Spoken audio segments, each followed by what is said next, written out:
I call the January 14, 2019 EB Council meeting to order. Please rise for the Pledge of Allegiance, and let's observe a moment of silence for all the victims of gun violence that died in 2018. I pledge allegiance to the flag of the United States of America and to the republic for which it stands, one nation, under God, indivisible, with liberty and justice for all.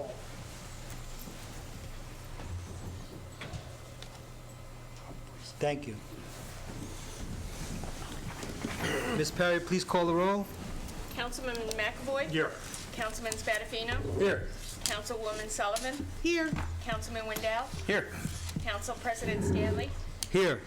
Adequate notice of this meeting has been provided as required under Chapter 231 PL 1975, specifying the time, date, location, and to the extent known the agenda by posting a copy on the Municipal Building Public Notice Bulletin Board located in the main lobby, providing a copy to the Home News, Tribune, and Sentinel newspapers, posting a copy on the Township's website, and by filing a copy in the office of the Township Clerk in accordance with the certification which will be entered in the minutes.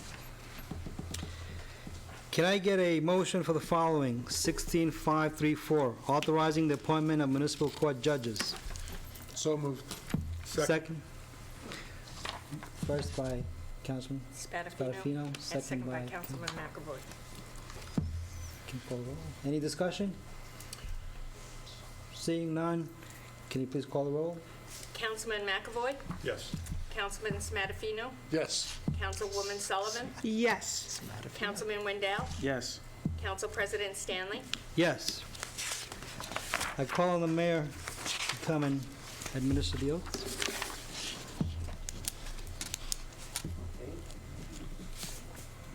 We start with Judge Bell.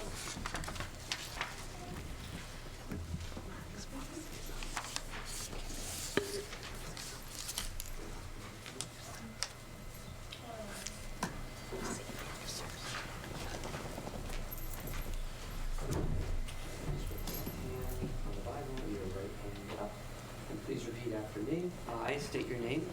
I, Linda Fellon, Do solemnly swear do solemnly swear that I will support the Constitution of the United States that I will support the Constitution of the United States and the Constitution of the State of New Jersey, and the Constitution of the State of New Jersey, and that I will bear true faith and that I will bear true faith and allegiance and allegiance to the to same the same and to the governments and to the governments established in the United States established in the United States and this state and this state under the authority under the authority of the people, of the people, and that I will faithfully, and that I will faithfully, impartially, impartially, and justly perform and justly perform all the duties all the duties of the office of Municipal Court Judge of the office of Municipal Court Judge according to the best of my ability. according to the best of my ability.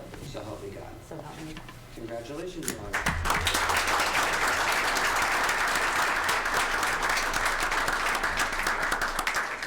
Mayor, I need those back. We need them back. There's the signing. Thank you. Now call on Judge Paul Endler.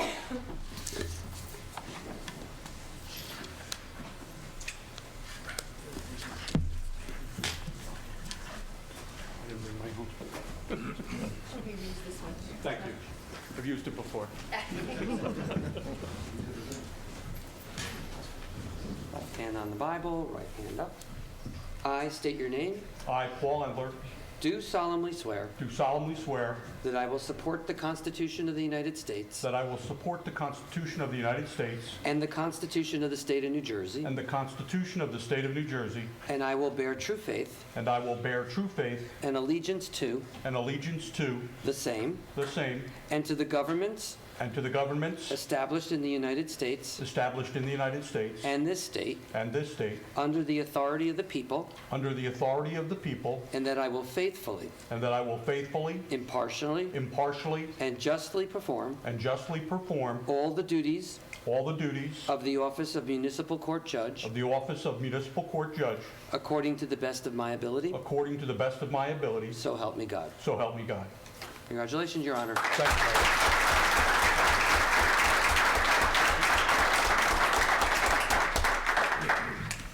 And I'd call on Judge Christine Heitman.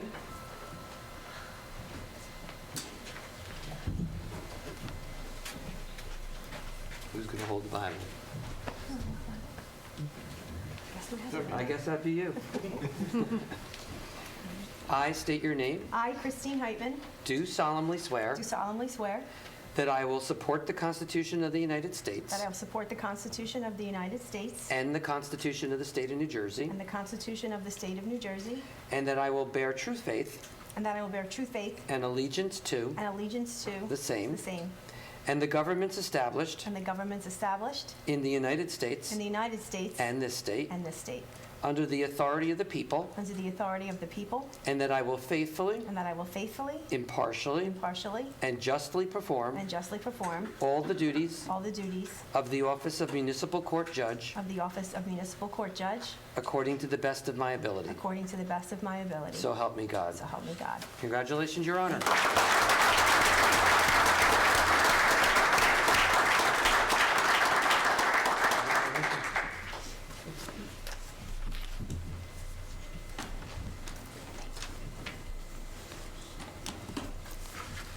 Congratulations. At this time, I'm going to take a 2-minute recess. If anyone wants to leave. Anybody wants to leave and take a break before we go on the rest of the meeting?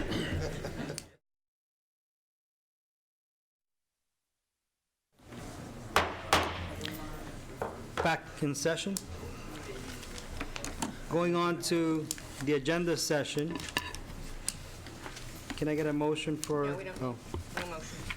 Participation in the federal 1033 program, discussion only today.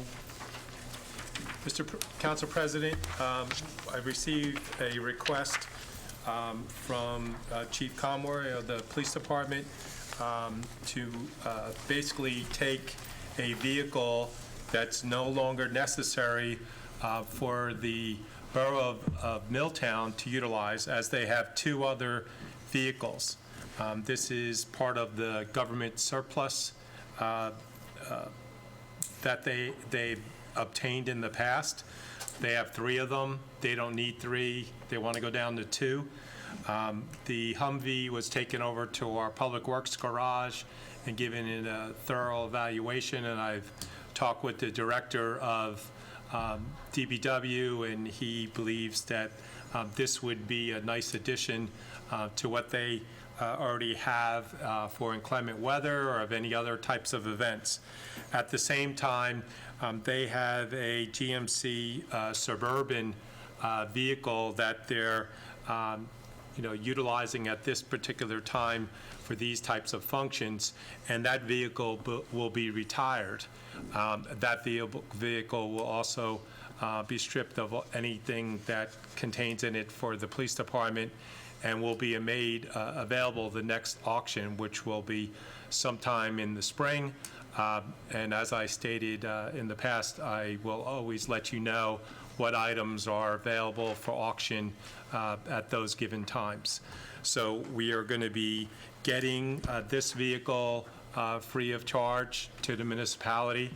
It's been reviewed and looked at, and the chief and the DPW director both agree that the Suburban should be retired, and this particular vehicle should be added to the fleet for the police department to use in emergencies.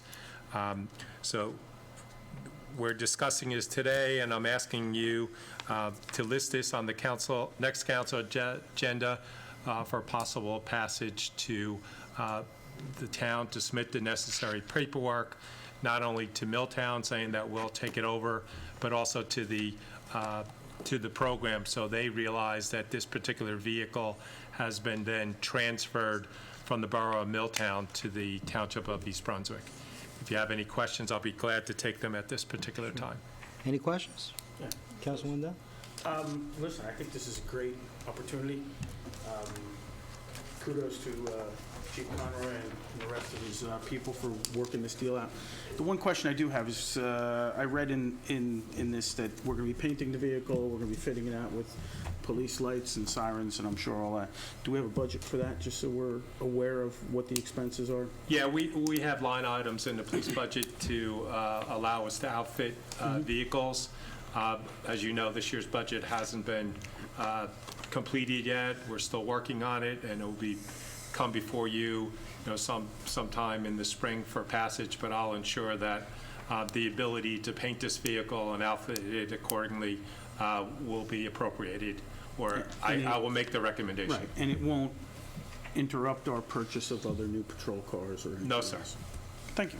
I think it's great. This is also only for emergency use only, right? Correct. This would not be for patrol. Okay. No. Any other questions from council?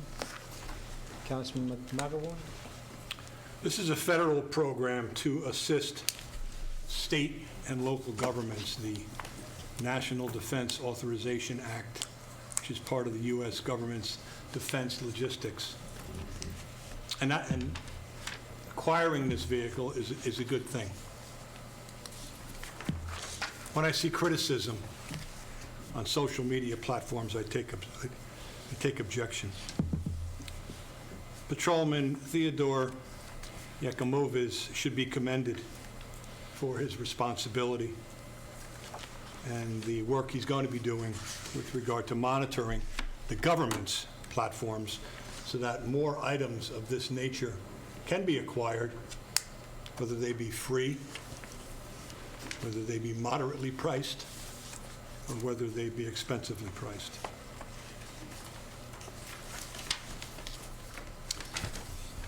As Councilman Wendell said, this piece of equipment is going to be painted black with the police light bar, and the appropriate badges are going to be placed on the vehicle and put into the fleet, and as our business administrator said, not used for daily patrols, but used for those emergencies that happen in which our police department must act.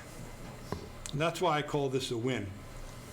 Hopefully, we never have to use the vehicle in emergency situations, but just to know that we have this in our fleet gets my vote. Thank you, Council President. Thank you. Anyone else? Seeing none, I will close the agenda session and move on to the public hearing.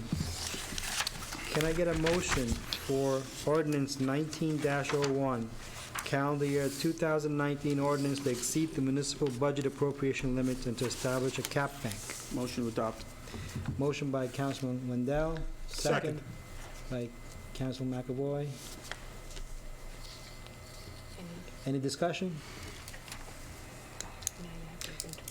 Seeing none. Opening this to public hearing. Does anyone from the public wish to speak on this ordinance and this ordinance only? Seeing none, I will close the public hearing. Ms. Perry, can you please call the roll? Councilman McAvoy? Yes. Councilman Spadafino? Yes. Councilwoman Sullivan? Yes. Councilman Wendell? Yes. Council President Stanley? Yes. Moving on to the reports section, we have reports from the mayor.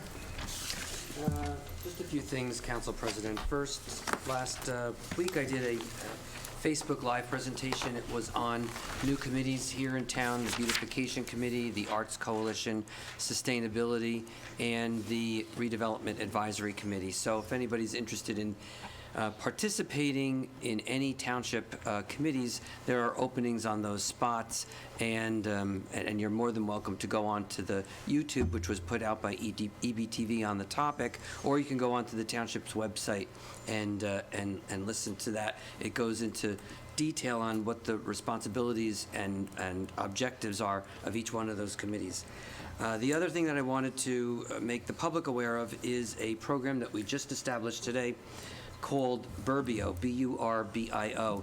It is a community-wide calendar that allows you for free as a mobile app to obtain updates on all activities that are going on and events in the township, whether it's done by the schools, by the library, by the municipal government and many of our community organizations, such as the Chamber of Commerce.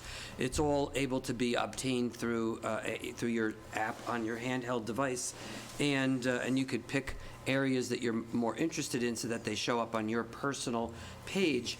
But it's a way of you being able to get a snapshot of everything that's going on in the community, either on the website or on your cell phone. And that just launched today. It's a free download, so we encourage everybody to use that. And finally, the next week, the offices on Monday will be closed in observance of Martin Luther King Day, and I thought that it would be appropriate to mention that we as a town have benefited from the civil rights changes and the reality that we live in a world that is multicultural, and we have a community that is exceedingly diverse and is something that we should be proud of. And it takes me back to the line that I remember from Martin Luther King, that you will remember not the words of our enemies, but only the silence of our friends. And so I think that it's only fitting in a world right now which just seems to be so divided that we should be proud of the community that we have here and the diversity that's here and stand up for that. So with that said, that's all I have to say, Council President. Thank you. Thank you, Dr. Cohen. And from our town administrator? Yes, Monday, the municipality is closed for Martin Luther King Day. I did just check my Waste app, which I recommend to all residents to download and have available for them, or go to the website, the recycling center. They could put in and find out what dates items are supposed to be out. But on Monday, according to My Waste, the garbage and recycling will be picked up by the carter, but the recycling center will be closed. Also, next week is branch collection, but that will commence starting on Tuesday, not on Monday, because the municipality is closed. What size bundles do the branches have to be? 3-foot bundles, less than 50 pounds. And has to be scheduled with the DPW.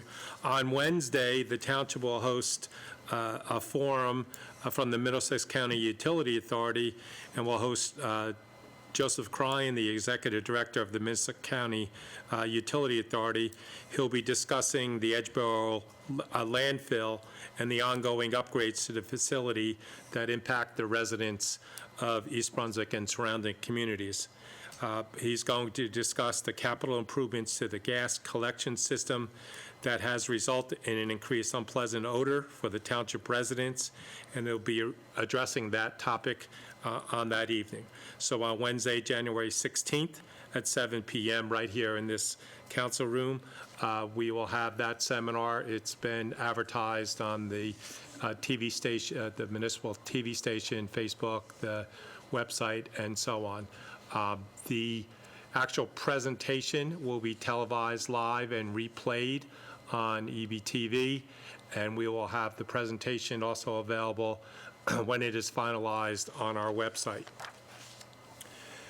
This evening, on the consent agenda, you will see that there are several items there. And we have asked the department heads from those respective departments to be here in case there's any questions. The awarding of the contract to Black Rock Enterprise for Bicentennial Park Handball Court. Mr. Reisner is here from the Recreation Department. The Pavement Management Program for 2019. We have the department head, Mr. Kipp, is here this evening. That went out to bid, and we'd asking you to award that so we can get going on the pavement program. We also are asking you to award a contract for the painting of the pool at Crystal Springs. I just want to remind people, this is not at any cost for the taxpayer. This comes out of the pool utility and is paid for by the patrons of the Crystal Springs Water Park.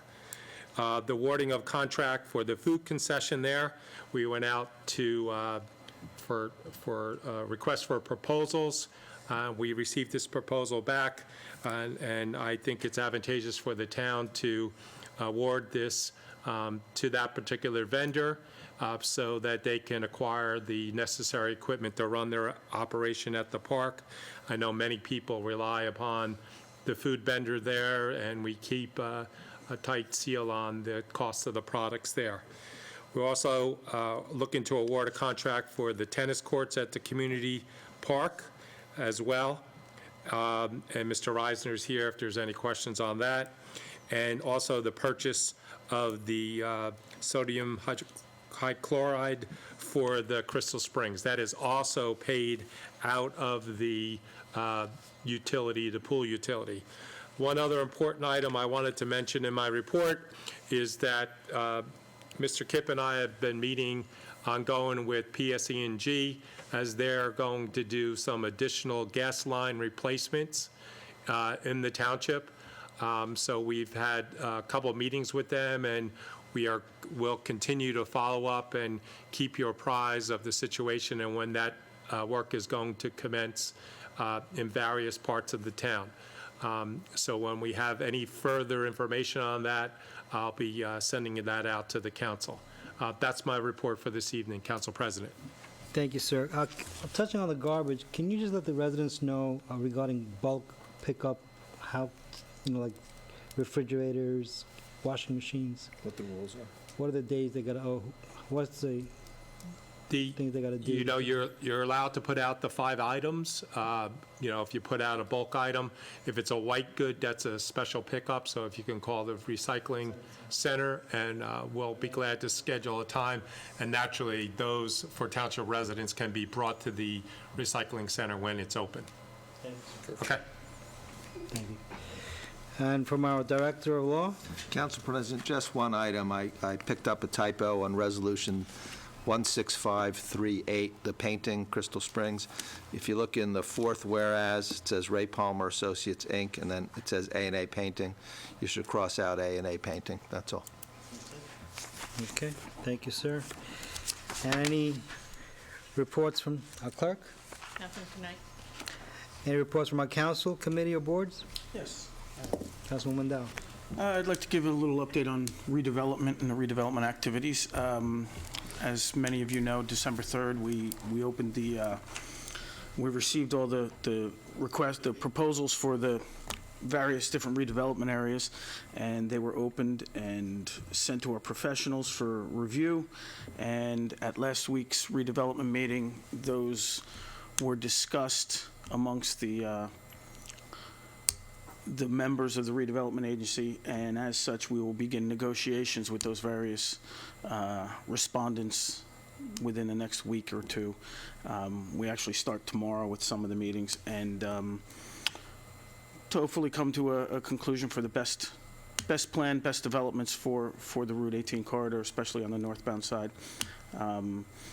The other thing that you'll see happening shortly is what we call Area 6A, which was the old Wonder Bread factory, is now vacant, and the property owner of that property will soon be fencing that property and beginning their demolition activities of that site. So a lot of good things on the horizon, a lot of things going to be happening, and it's going to be an exciting couple of months. I'll be giving updates on a regular basis to let everybody know exactly what's going on. Thank you. At this time, I'd like to call up our Director for Planning and Engineering, Mr. Keith Kipp, to come up and talk to us about the pavement program that's on the agenda tonight.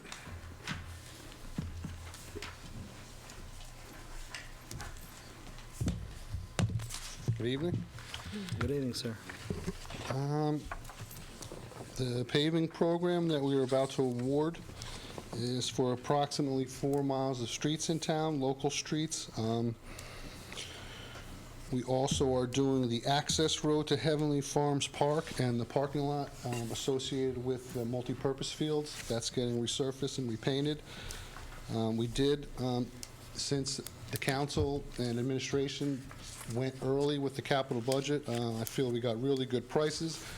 Every year we go out with this program, I have a good estimate of how much roads we can get done for how much money has been appropriated. And I always add an additional street or two just in case numbers come in good. And this year, since we were early, we got the benefits of being able to award an additional street. I appreciate you guys doing that. It really stretches our dollar. It's really good for the town to go out early. Contractors are hungry, we get great prices, and it's a big benefit to the town. Do you have any specific questions about the paving program, or? I'll open it up to I do. council. I'm real happy to hear you say the Heavenly Farms access road and that parking lot up there. I don't know how many times I drive in on that, and it just seems like it's pretty darn beat up. I mean, I think the Parks Department, the Public Works Department have done a great job patching it up, but there's been some failures, I guess, in the years, and the question I do have is, with those failures, you're going to then open up those sections where it has failed somewhat or the patches occurred, and we're going to rework that area underneath to make sure we got proper Absolutely. We have compaction base and everything repairs else? in those areas. Good. We also, at the request of the Director of Parks, Mike Reisner, we're going to put some, not speed humps, because we don't do speed humps in town. We're going to do some unique striping to help, traffic slow down and try and be a little more respectful in that, because it is a long straightaway as you come into that park. So we'll do the best we can with some thermoplastic striping. Great job. Thank you. Will this also include the beginning of right at Dunham Corner Road? Because I remember seeing a lot of potholes as you enter. Yeah, absolutely. As you transition from the Transition old from Dunham concrete Corner road. into- Yes, we'll marry that. Okay. Can you tell the residents how you decided on what streets needed to be done, or what the level was? And this might have been discussed before, I'm not sure. Good question. Yeah, we have a study that goes back about 20 years that rated all of our streets. We work off of that study, and we also review every street. We have input from our Public Works Department, because those are the boots on the ground. Those guys are out on every street, so we go over things with their director and their supervisor to make sure we're on the same page. And of course, we take from the website, we have input from residents, what streets are frequently being paved, and we input all that stuff into our decision. Thank you. Mr. Kipp, when do, is it public knowledge yet, the roads that are being paved? We do have a listing, however, as Administrator Crisculo brought up, we just sat down with PSE&G, and to my surprise, they have a few of the roads on our list that they are targeting, so we may either slide them to the back of the program if that works out well, or put them off to the next year. So we do have a list, but it's sort of flexible right now until we finalize things with PSE&G. So at some point, that will become public knowledge, Absolutely. so that the residents can go hooray for my street or wallow in pity because they're not getting their streets paved. Absolutely. And we post that on the website as well. And then if I recall, there's also county money coming in. I do recall the mayor talking about pavement of Ruse Lane from Brunswick all the way out to Winton. Yeah, that was state aid that we received, full funding on that project, and that'll happen. We'll probably start the concrete work slightly before school is out, but the majority of the paving will be done when school is out because of Hammersholt on that street. Are there any other hidden gems that you can share with us? Is there any other state money, county money, maybe even Councilman Spadafino has donated a sizable amount? We did put 2 streets in for state aid this year. We have not heard back feedback. That is a good portion of Old Stage Road and a portion of Riva Avenue, I believe. We have not heard back from them. And then just one other piece would be the fact that Ruse Lane is really, really bad. And so we're waiting until the early part, the early part of the summer for that to get repaved. Right. So in the meantime, can Public Works be doing, I'm not telling anybody how to do their job, because it's bad. Pat jobs? Excuse me. Public Works was out last week doing a lot of patching. Still was able to get hot mix, and that's the key. They were doing, the leaf pickup took an extended period of time because Mother Nature and the leaves didn't fall out of the trees as fast as we would like it to. So they were out patching last week.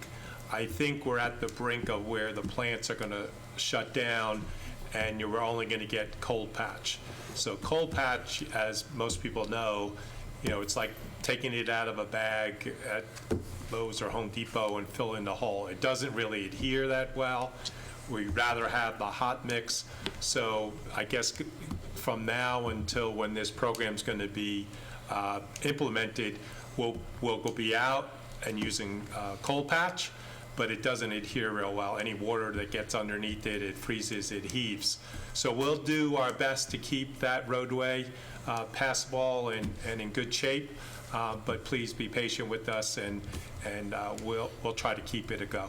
Because that's a major thoroughfare for public safety. Absolutely. For the fire department, and just safety in general. I see, because that's my neighborhood, and I will go through the back roads to come out to avoid roofs. But what I'm finding now is when I am on it, people are swerving to avoid the potholes that they know where they are, that kind of stuff. So good luck. Thank you. Yeah. I was going to say that, just a couple of comments. First, last year, for the first time, we actually did put out the list of roads that were being done, and it was a mixed blessing, because just like you imagined, you have those that are thrilled that their streets were on it, and then a litany of phone calls from those people who thought that their street was worse than the one that was on the list. So you have to be willing to accept that that's going to happen when you do that. But the list is, and there's many factors that go into generating how the names of the streets get where they are, what ranking they are. Sometimes a street may be at the top of the list because it's just much more heavily traveled than another, even though it's not quite as bad as a side street. You may be in an area where we've made a commitment to doing sections of roads, and each year it's a long road, so you'll do a little section at a time. Well, you'll hit the worst sections first, and then the not as bad sections later, so people will say, well, that section of Reva's not that bad, but you already broke it up into parts, and so we just want to finish it. And then it's like your home. Sometimes you could have a list with everything ranked, and then you had a really bad winter, and now item number 10 moves up to item number 1 because it got significantly destroyed in the winter. So it's a list that we don't mind sharing, but there is some flexibility that needs to occur, just because no different than taking care of your own home, things happen and you need to be able to adjust. Any other questions? Okay, thank you, sir. Thank you for your time. At this time, I'd like to call on our Director of Parks and Recreation, Mr. Michael Reisner, to come and address the council regarding a few items that are up for vote tonight.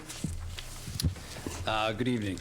I'll start with the Crystal Springs items. As Mr. Sculo had mentioned, these items are all paid for through the pool utility, which is a self-sustaining utility within our department in the township. Item D is the painting of pools at Crystal Springs. Typically, we rotate painting 7 bodies of water over there. Last year, we took a year off and did some other capital improvements, and this year we'll paint hopefully 2 with your approval, and so on and so on. Item E is the awarding for the contract of the operation of the food concession at Crystal Springs. We previously just got through a 3-year contract with a previous vendor who's retiring for good.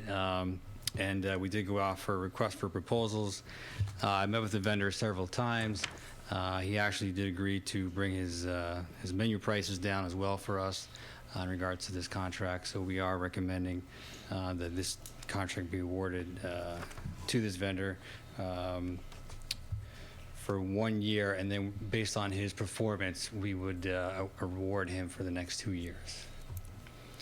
And then the third item, item H on your consent agenda, is a supply and delivery of sodium hypochlorite for Crystal Springs. This was awarded and bid out last year in 2018, and the bid specifications allowed for 2 1-year extensions, and we are recommending the first of those extensions be awarded to the vendor. This was a really good price, and we did very well with this particular vendor in 2018, so we definitely want hopefully extend that this year. And then the other two items, item B is the Handball Wall. It's really the contract from Planning Engineering had developed specifications. Appreciate your help, Keith, in that this is a project that we had started actually 2 years ago, where a portion of, I believe, Ticey's Lane, or I'm sorry, a portion of our Green Acres property was taken to expand the turn on Ticey's Lane, delivered by Hart's Lane. And in return, the township had to make improvements for no less than $80,000 to one of our Green Acres properties.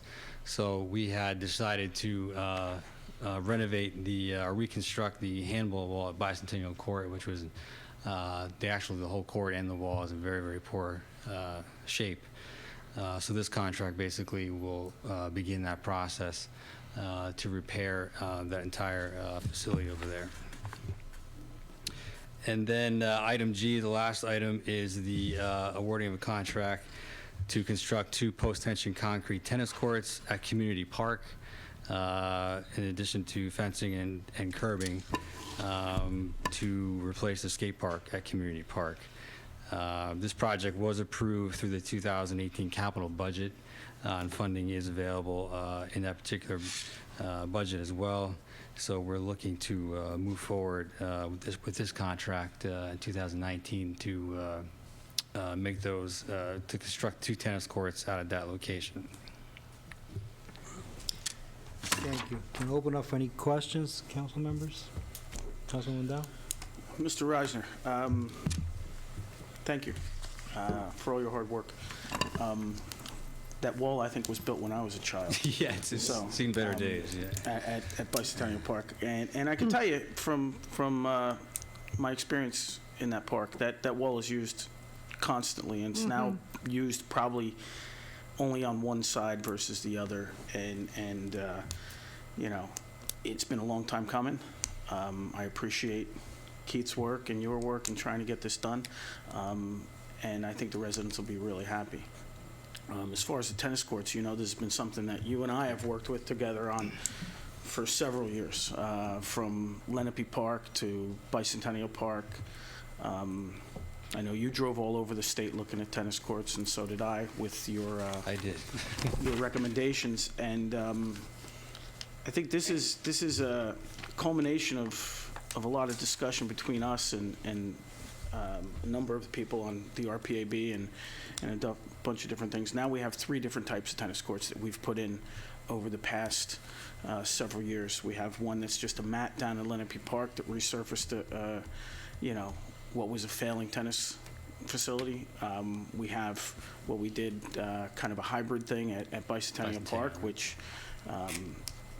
was something I was pushing for to be a little bit less expensive. And then seeing where the costs are now on the post-tension concrete, you and I discussed, and I am completely supportive of doing the post-tension concrete here at Community Park to get a feel of what the 3 different types of courts do, how they react together, how they get played, and how they hold up. So I'm really excited about getting this done.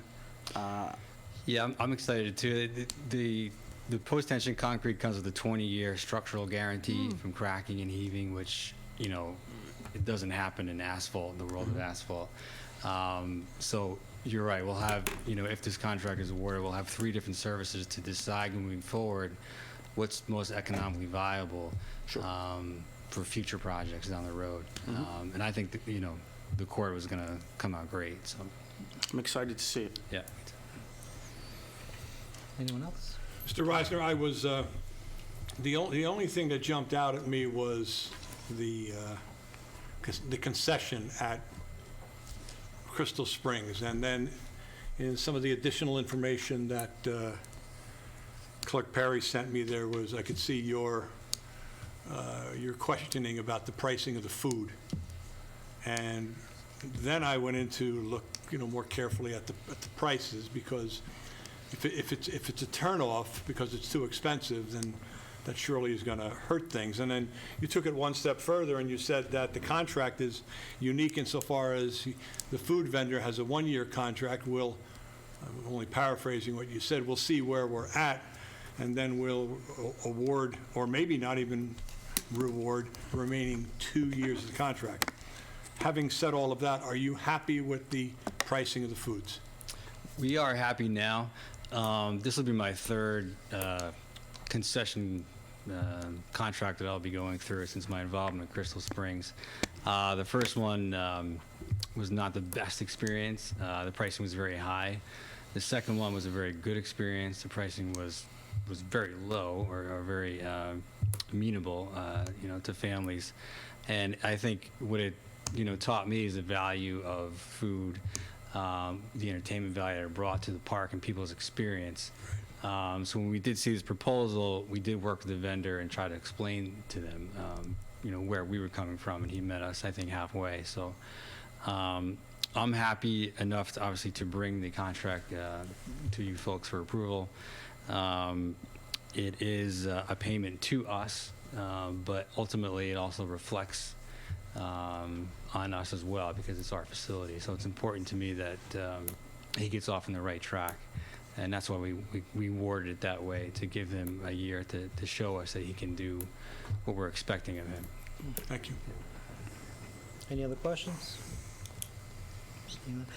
Just before I let you go, sir, can you just tell us this tennis courts that have been put in, there's the same community park as with the pickle court? Yes, so the years ago there were 2 sets of tennis courts there, 4 courts altogether. When the skate park was built, another 2 tennis courts were built down below, closer to the water, those of you who are familiar with Community Park. Those courts were actually turned into 6 pickleball courts this past fall. And so the decision was made to replace those tennis courts up top at this location. We internally consider Community Park and Bicentennial Park kind of the most used tennis courts in town. They were going to be lighted as well, so it became a good spot to put those back, so to speak. Great. Thank you, sir. Mr. Reisner, are the pickleball courts being used?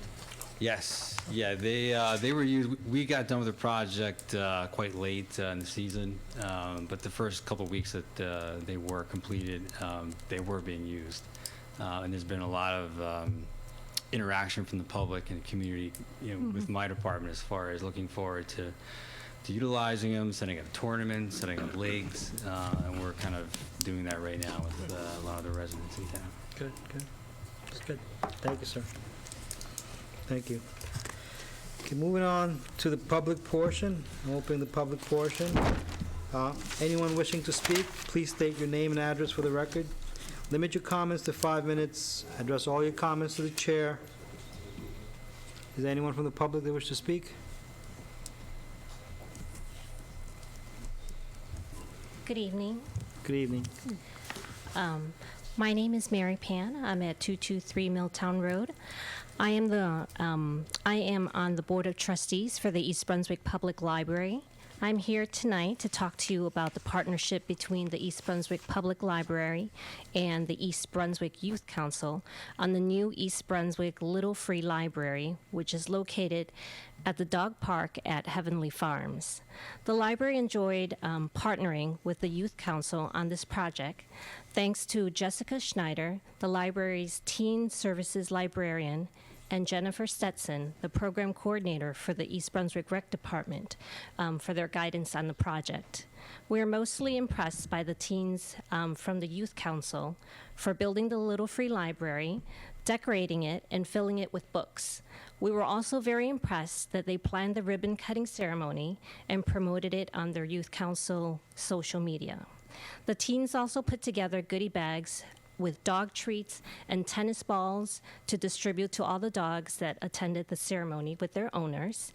And thanks to the Youth Council, East Brunswick now has another Little Free Library.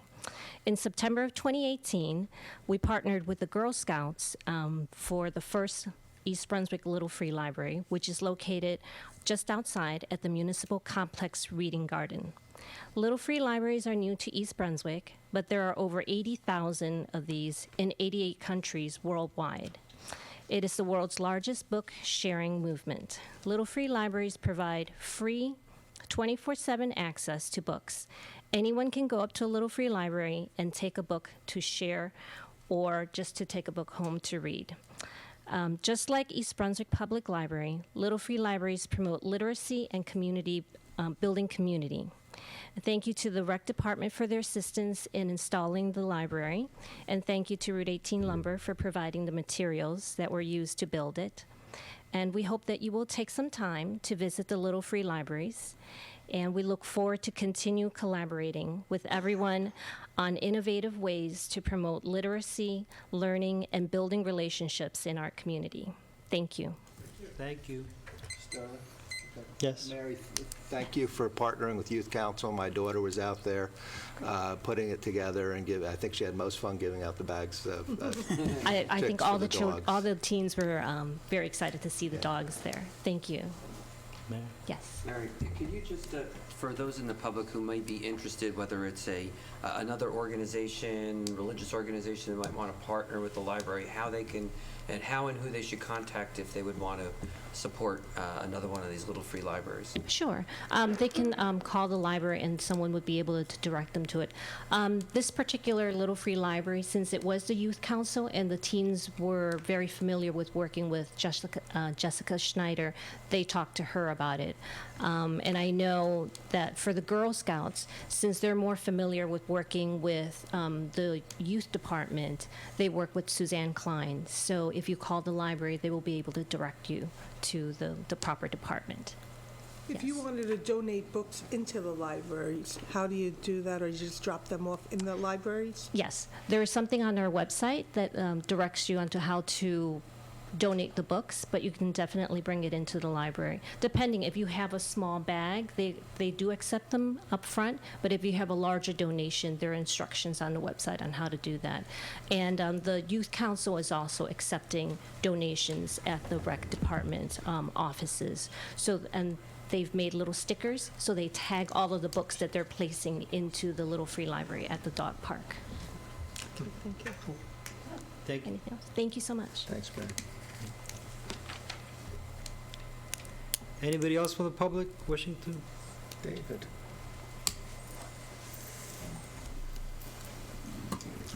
Good evening. Good evening. My name is Dave Seiden. I live on Stockton Court here in East Brunswick. Hey, David. I came this evening because I wanted to get some clarification on something, if I could. It's my understanding, and I'm not sure that it's a correct understanding, but it's my understanding that either recently or about to occur, the management of EBTV is being moved from the control of the library to the direct control of the township.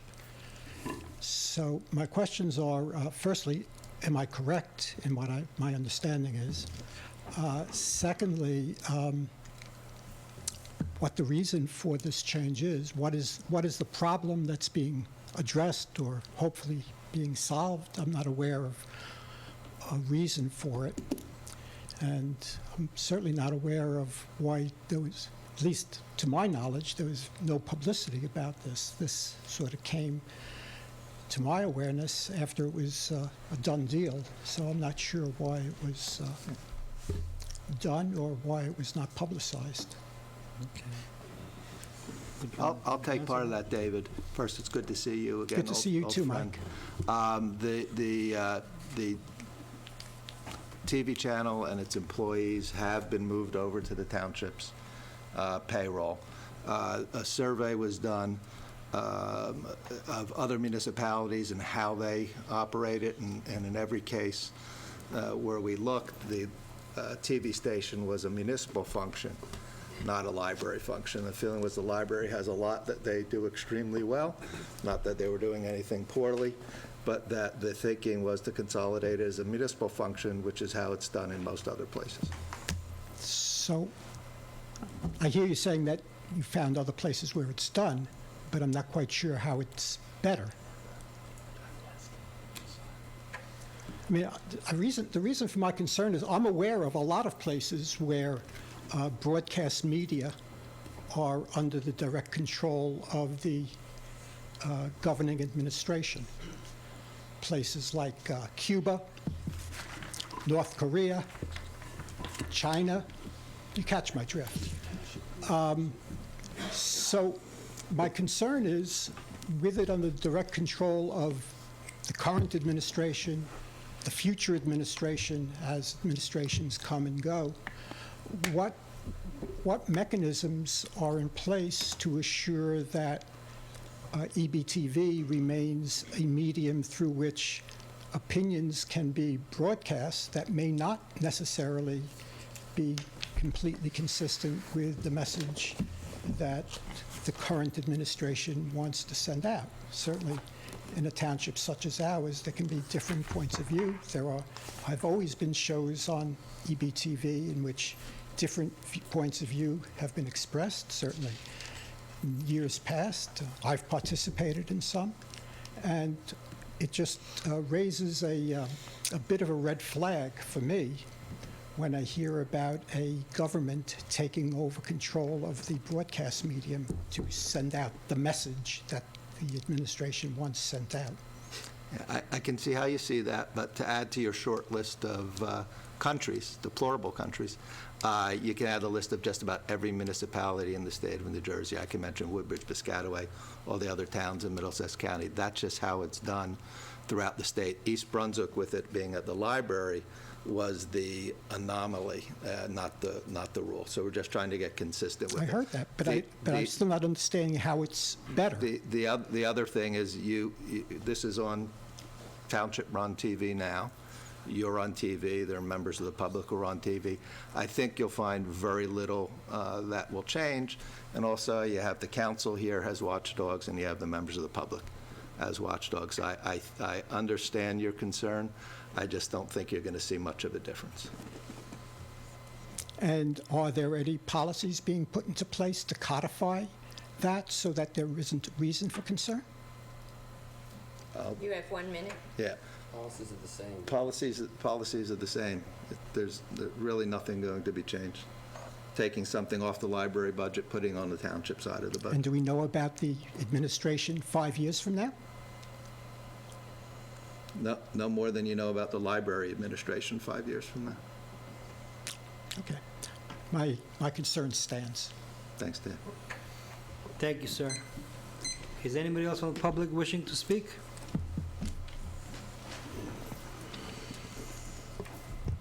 Hi, good evening. My name's Wilbur Pan. I live at 223 Milltown Road. Full disclosure, Mary's my wife. Clearly, I married up. Let's see. So I wanted to take some time to talk to the town council about the library as well. I attended the Little Free Library event, and I thought it was a great example of the way the library is establishing outreach programs and partnerships with other functions of the town. But one of the things that I heard at this event, which I was quite surprised, is the idea that because of these outreach programs, distributing books away from the central part of the library, and because of the use of the internet, that the physical plant of the library is less important than it used to be.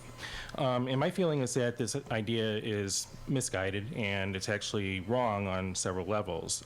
Libraries, including ours, are community centers. They're vital community centers. They always have been.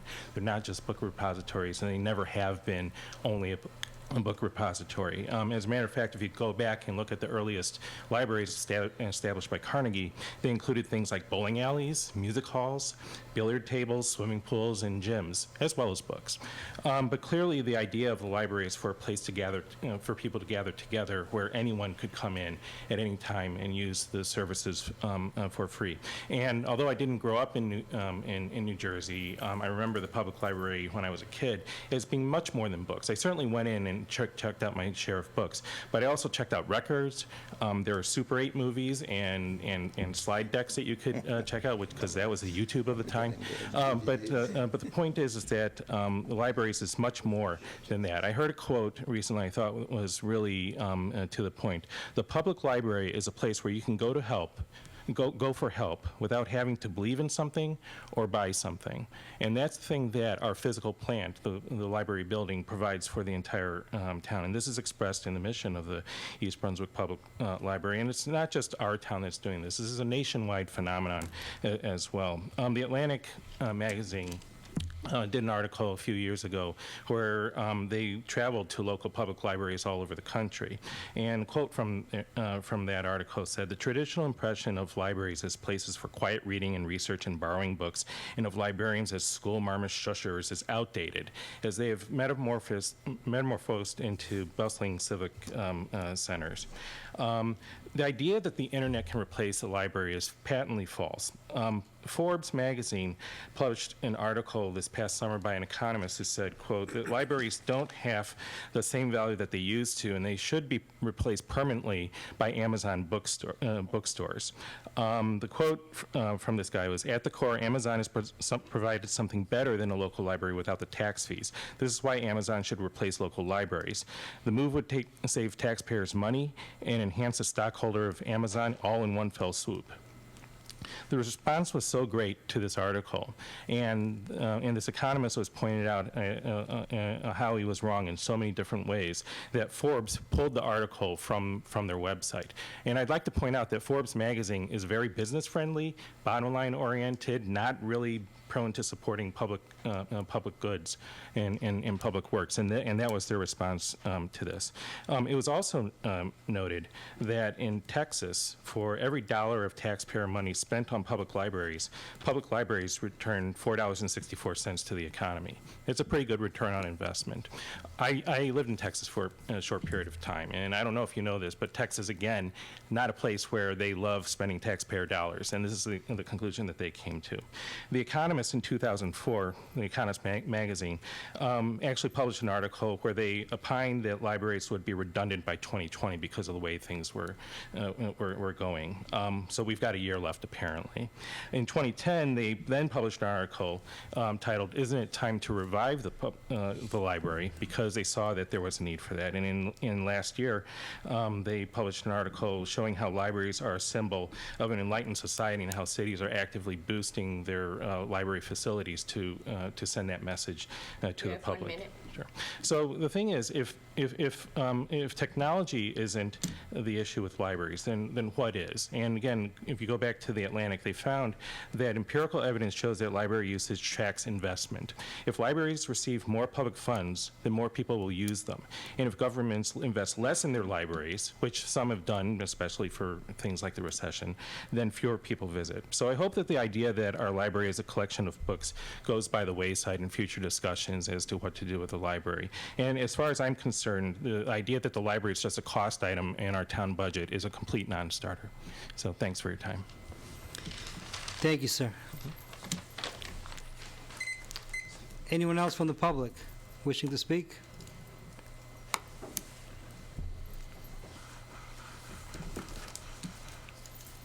My Good name is evening. Troy Bailey, 14 Sadowski Street. My name is Troy Bailey. This speech is probably about a year late, but I'm here to speak about the development in our township and the redevelopment that's occurring. I'm extremely concerned about the recent and proposed development around the town and being able to stay in the town. The redevelopment plan proposes around 740 to 1,100 units across town. There are also proposed plans for an additional 395 apartment units. A majority of new homes built now in the township cost at a starting average around $700,000. My friend currently lives in one of these types of condominiums in Newark. The only reason he does so is because the PATH train is a 1-minute walk there. The only reason, if the PATH train wasn't there, he wouldn't live there. That's the only reason why he's there. Besides that, his experience there hasn't been well. The walls are very thin, things like that. The main point, though, is we need more affordable housing. We need more affordable homes, not housing units. A lot of there was a lot behind my house that I believe was sold from the township for around 60 or 100,000, and it was flipped to an $800,000 home, and a home down my street sold for 300,000. That was an old construction. So there is some construction there, but a lot of the older homes get bought up by developers and get flipped and turned into a mega home, or then get converted into 2 lots or something like that. So I just want to encourage the council just to, when they see development and zoning changes, just to kind of look towards the future, because a lot of times by the time it gets to the residents, it's at a point where there isn't too many remedies. Going to zoning board meetings and planning board meetings, you can only do so much after a certain point. So I just want to say that I would love to stay in this township, but currently the price is just going up every year, and it's probably not going to be possible for me. Thank you. Thank you very much. Is there anyone else from the public who wishes to speak? Seeing none, I will close the public portion. Moving on to the consent agenda. Does anyone from council wish to separate any items? Seeing none, can I get a motion for the following items A through P? Motion. Motion by Councilman Wendell. Can I get a second, please? Second. Second by Councilwoman Sullivan. Any discussion? Seeing none, please call the roll, Ms. Perry. Councilman McAvoy. Yes. Councilman Spadafino. Yes. Councilwoman Sullivan. Yes. Councilman Wendell. Yes. Council President Stanley. Yes. Seeing there is no ordinances requiring a public hearing date, we're moving on to new business. Can I get a motion for the following approval of council agenda action minutes from December 17, 2018? Motion approved. Motion by Councilman Wendell. Can I get a second? Second by Councilman Council Spadafino. President, only 3 council members Yes. can vote on this. Yes. Those who are here. The 3 that are from So yes. Just Kevin and Sharon will cannot vote. abstain. They're going to abstain. Wait a minute. Councilman Spadafino. Yes. Councilman Wendell. yes. Council President Stanley. Yes. Moving on to the good of the cause. Does anyone have anything to report? Councilwoman Sullivan? As one of my campaign promises was, office hours. My office hours will be starting tomorrow from 12 to 2 o'clock. The office is across from the clerk's office, and you can pick up, I'm going to have papers that you just have to fill out your name and everything like that, and you could talk to me about anything in relationship to what's going on, good things, things that you're concerned, or things that you're troubled with. I don't say I'm going to have answers for everybody, but I will try to get every answer if possible. And for those people that cannot make it during the day, my next office hours will be Tuesday, January 29th, which is also a Tuesday, and it will be from 5:30 to 7:30. I hope to see everybody there. Thank you. Anyone else? Councilman? I was happy to see the whatever the correct term here is, the brine distribution as the storm approached.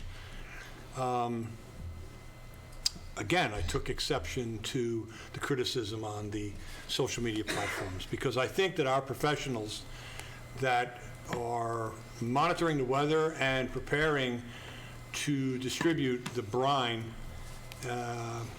planned this out well. I found myself in a situation where I had to drive around the township, and I recall speaking with the mayor and our business administrator how pleased I was with the brine on many of the streets. And the question begs to differ.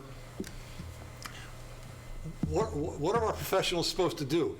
Pick and choose which storms they want to put this brine down on? And furthermore, when you kick in the public safety, and whether it be the police department or the fire department or emergency rescue, whatever has to be done to prepare the roads so that everybody is safe. And there's nothing better than preparing and having a false alarm, because everybody can go about their business.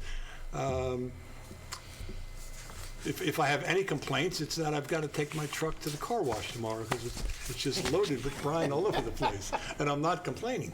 But I just wanted to send the message out from this dais to the community and to our professionals that this is something that was not done, 10 years ago? Jim, do you have a we only started recollection making of this? brine 5 years ago? maybe 5 years ago. And we do furthermore, so. we sell the stuff to other communities, so it's a money-making business. So I'm laughing. How can you criticize this? That's all I have to say. And we make it ourselves. I mean, it's just we bought all the equipment to do so. And Councilman, it's actually, a lot better than putting salt down on the roads. It's more effective and it's more environmentally sound. Actually, I've read the same criticisms that you spoke about on social media, and I agree. I think it's better to be safe than sorry. And, those who complain that we're talking about Sundays, a lot of people on the road on Sundays, At this, maybe, Joe, would you be able to talk a little bit more about the Public Works and the brine that's being produced for the township? Well, I would like to thank the council in years past for approving us to upgrade that system, which was a key part of our ability to make brine on demand. In the past, the machine, you would fill it up and it took hours for it to agitate and get to a certain level. We could pretty much make brine as fast as the water goes into the system and can digest the chemicals in order to make brine. As you said, it's very environmentally friendly. It's actually a lot better than coming out after a storm event and putting salt down. It's a lot more effective. The making of the product costs us pennies per gallon. And it is a safer way to distribute the product. And when the snow comes down and it melts right away, we don't have to plow. And when we don't have to plow, we're not backing up people's driveways. We're not doing those types of things. And Councilman McAvoy pointed out that we sell it to other towns. So the upgrade of the system that we did about 16 months ago actually was paid for by the fact that we sold it to other towns and we kept it in a reserve account.